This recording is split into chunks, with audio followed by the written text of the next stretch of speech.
Hello SP students, secretarial practice. Last lecture we have started chapter number 6, correspondence with members.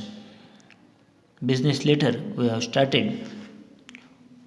Fourth business letter to the member, reply letter.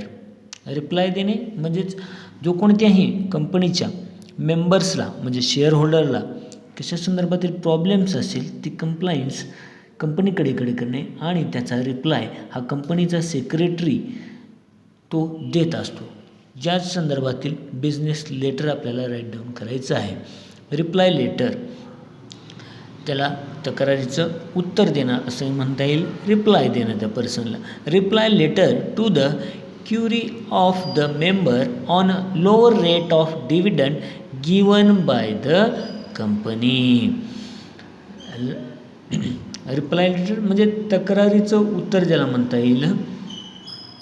कंपनीचं मेंबर्सना lower rate of dividend given by the company, त्या संदर्भातील Curie करण्यासंदर्भातील तक्रारीचं उत्तर देण्यासंदर्भातील business letter. कंपनीच्या मेंबर्सना कमी दराने डिव्हिडंड म्हणजेच लाभांश दिलेला आहे. तो लाभांश का कमी दिला आहे या संदर्भातील मेंबर्सने तक्रार दाखल केलेली आहे आणि त्या तक्रारीला रिप्लाय हा ॲज अ सेक्रेटरी करत असतो. This letter is sent to the member who is not satisfied with the payment of dividend made by the company. अशा तक्रारपत्रांना सेक्रेटरीने काय करणे, रिप्लाय देणे. who is not satisfied with the payment of dividend made by the company.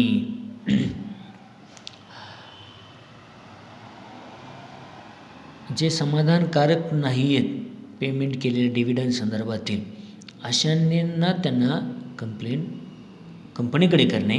After receiving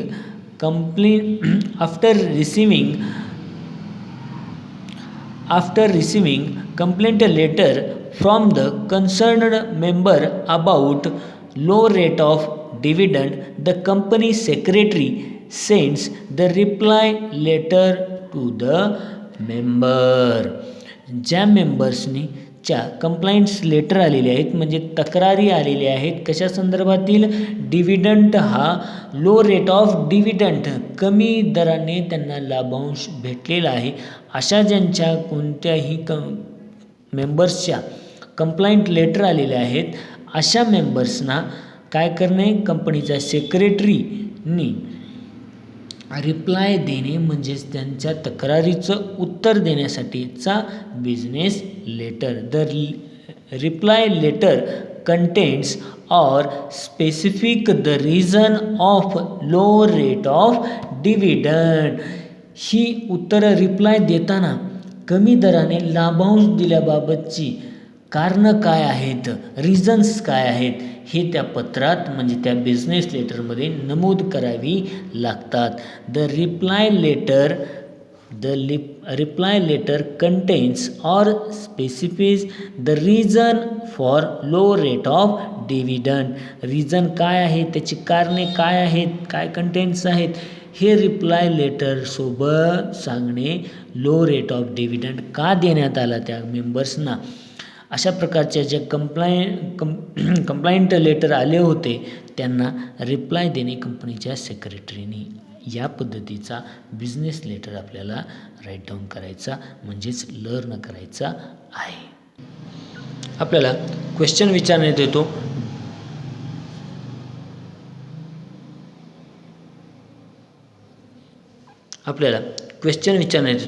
draft a reply letter resolving the query of the member on low rate of dividend.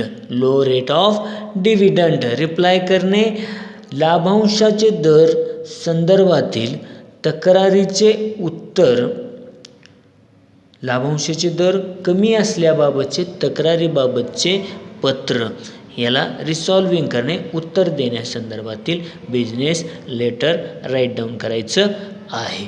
आता first काय असतो business letter कोणताही लिहायचा असेल तर first heading, कंपनीचं name, address, CIN number. या ठिकाणी आपण Shree cement industries limited register address त्या ठिकाणी 31 तुलसी टावर बांद्रा ईस्ट मुंबई. त्यानंतर CIN 21 alpha digit numerical number 21 या ठिकाणी न्यूमेरिकल नंबर्स असले गेले. त्यानंतर phone number, fax number, website जी कंपनी जी आपण क्रिएट केलेली आहे श्री सिमेंट यांच्या संदर्भातील वेबसाईट. त्यानंतर ईमेल ID, या कंपनीचा ईमेल ID. त्यानंतर आपल्याला काय मेन्शन करायचं आहे, फर्स्ट नंबर या हेडिंगमध्ये कंपनीचं name, address, CIN, phone number, fax number, website, email ID. त्यानंतर आपल्याला त्या ठिकाणी मेन्शन करायचं आहे काय आहे, सेकंड नंबर, डेट, तारीख काय आहे 20 एप्रिल 2019. त्यानंतर third number reference number, outgoing number जो आहे तो त्या ठिकाणी मेन्शन करणे. आता या ठिकाणी यस श्री सिमेंटचे यस घेण्यात आलेले आहे. यावेळेसनुसार त्या ठिकाणी 2019-20 ज्या फायनान्शियल इयरमध्ये तो बिझनेस लेटर लिहिण्यात आलेला आहे त्या संदर्भातील. आता हे झालं reference number.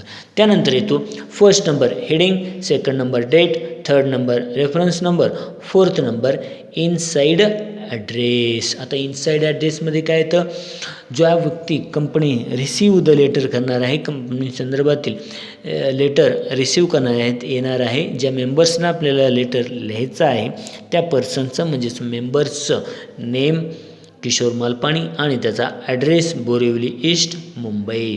First heading, second date, third reference number, fourth inside address. आणि फिफ्थ नंबर सब्जेक्ट आपल्याला वरती दिल्यानुसार resolving the query on low rate of dividend made by the company. Low rate of dividend लाभांशाचा दर कमी असल्याबाबतच्या तक्रारीबाबत रिसॉल्व्ह करणे त्याच्या तक्रारीचं निवारण करण्याबाबतचा business letter. Subject resolving query on low rate of dividend made by the company. त्यानंतरचा सब्जेक्ट झाल्यानंतर डिअर सर सॅल्युटेशन त्या संदर्भातील. आता आपण लाभांशाचा दर म्हणजेच लो रेट ऑफ डिव्हिडंड संदर्भातील रिप्लाय करतो, रिसॉल्व करतो, त्या मेंबरला आपण रिप्लाय देतो त्यावेळेस संदर्भ. याचा अर्थ त्या पर्सननं आपल्याला पहिल्यांदा मग काय केलेलं आहे, इनसाईड ॲड्रेसमध्ये जेव्हा आपण पर्सनना त्याने आपल्याला कंप्लायन्स केलेली आहे आणि त्याच्या कंप्लायन्सला आपण काय देतो आहे, ॲज अ कंपनी सेक्रेटरी म्हणून आपण रिप्लाय देतो आहे. या ठिकाणी तेच मेन्शन करायचं, this is inform you that as per your letter dated. यांनी 20 तारीखला आपण रिप्लाय देतो, याचा अर्थ त्या पर्सनचं लेटर कंपनीला पहिलं रिसीव झालेलं आहे, त्यामुळे त्या डेटच्या अगोदरची डेट बिफोर डेट आपल्याला त्या ठिकाणी मेन्शन करणं आवश्यक आहे. 15 April 2019 I am hereby authorised to resolve your query regarding the low rate of dividend paid by the company to their faithful members. आपले दिनांक इन्फॉर्म यू दॅट, मी तुम्हाला कळविण्यात येतो की तुमचे पत्र म्हणजेच बिझनेस तुमचं लेटर 15 एप्रिल 2019ला मला मिळाले. या पत्रात काय सांगितलं होतं त्यांना, या पत्रात आपण लाभांशाचा दर कमी असल्याबाबतची तक्रार केल्याचे दिसून आले. आणि त्यामुळे आता का दिसून आले, डिव्हिडंड काय करण्यात आलं, रिगार्डिंग काय करण्यात, क्युरी तक्रार करण्यात आली. आता the reason for low rate of dividend are mentioned below. या वर्षीचा लाभांशाचा दर म्हणजेच जो डिव्हिडंड रेट आहे कमी असल्याची कारणे काय आहेत, त्याचे रिझन्स काय आहेत कारणे मेन्शन्ड बिलो खालीलप्रमाणे देण्यात आलेली आहेत. आपण काय करतोय, मेंबर्सनी जी क्युरी पाठवली आहे म्हणजे त्यांनी तक्रार दाखल केली आहे की या इयर्समध्ये काय मिळाले त्यांना, लो रेट ऑफ डिव्हिडंड मिळाले. त्या संदर्भातील त्यांनी कंप्लेंट केली होती कंपनीकडे आणि त्या कंप्लेंटला रिप्लाय देणारा आपण बिझनेस लेटर त्या पर्सनला राईट डाऊन करत आहोत. त्यामुळे त्या पर्सनचं फर्स्ट ऑफ ऑल काय आलं होतं, कंपनीला लेटर आलं होतं क्युरी संदर्भातील आणि त्या क्युरीला आपण काय करतोय, रिझन देतोय की बाबा या लो रेटनुसार देण्यात आलं, हे त्याचे खालील कारणे आहेत मेन्शन्ड बिलो. आता काय त्यामधील फर्स्ट रिझन होतं आपण पाहूयात त्या ठिकाणी. First, that during the last year due to the floods, याचाच अर्थ महापूर म्हणता येईल आपण त्याला, पूरजन्य परिस्थिती म्हणता येईल, floods, companies factory situated at Mahim East was not a condition to operate in full-fledged manner. मागील वर्षी पूर परिस्थिती किंवा पूरजन्य परिस्थिती फ्लड निर्माण झाल्यामुळे कंपनीच्या माहीम ईस्टमधील शाखा म्हणजेच माहीममधील जी फॅक्टरी आहे ती फॅक्टरी योग्य ऑपरेटिंग करण्यात आली नाही, म्हणजेच पुरे कार्यक्षमतेने चालवता आली नाही. त्यामुळे काय आलं, फ्लड झाल्यामुळे, पूरजन्य परिस्थिती झाल्यामुळे माहीममधील जी कंपनी आहे ती फुल फ्लेज मॅनर, पूर्ण कार्यक्षमतेनुसार चालवता आली नाही. त्यानंतर सेकंड रिझन आहे, दॅट ड्यू टू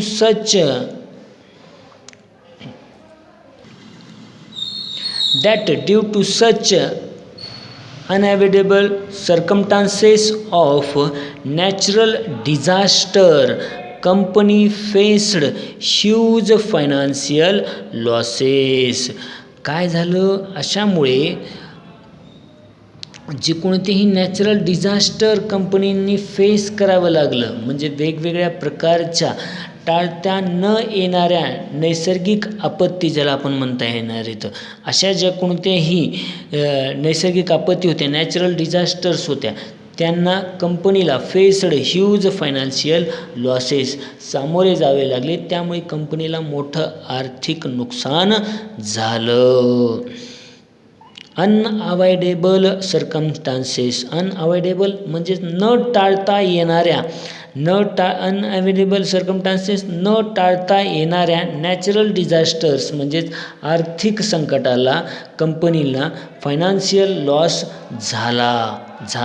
त्यानंतर third number, that due to such circumstances, अशा वरील परिस्थितीमुळे, सर्कमस्टान्सेस परिस्थिती कोणती, ड्यू टू सच या दोन परिस्थितीमुळे बोर्ड ऑफ डायरेक्टर्सने काय निर्णय घेतला, he decided to transfer rupees, त्यांनी बैठकीत निर्णय घेतला रुपीज 12.5 करोड म्हणजे 12,50,00,000 एवढी जनरल रिझर्व राखीव निधी काय करण्यात आली, is 50% or more than amount transferred to reserve last year.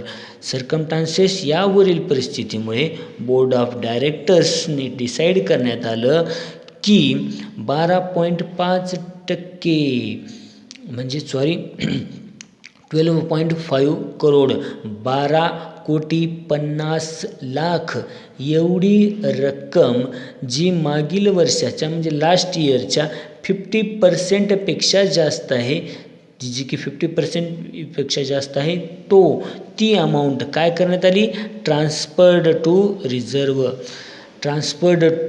Reserve last year.